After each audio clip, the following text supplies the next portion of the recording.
Hello, today I have just one package. It's from Zavvi, as you can see. Zavvi,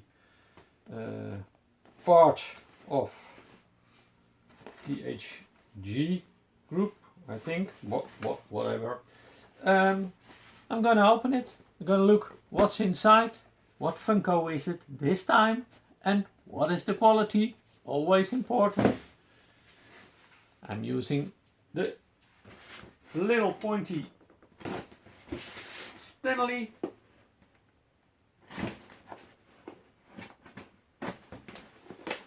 Always be careful on top, because you don't want to cut into the product.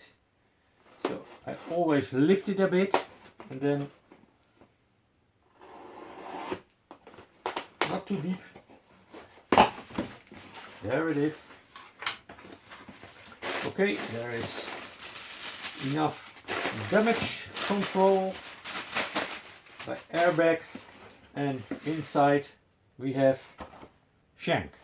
And Shank is a replacement for a former order which had box damage, and let's see if this one is okay. Okay, we have Shank from Ralph Breaks the Internet, Disney movie, second Wreck-It Ralph movie. It's number 8 in the series.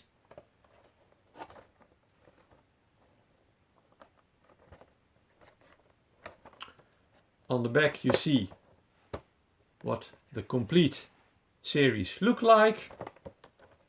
On the side, bottom and top, everything looks okay, so this is a good replacement. Thank you, Zavvi. See you next time.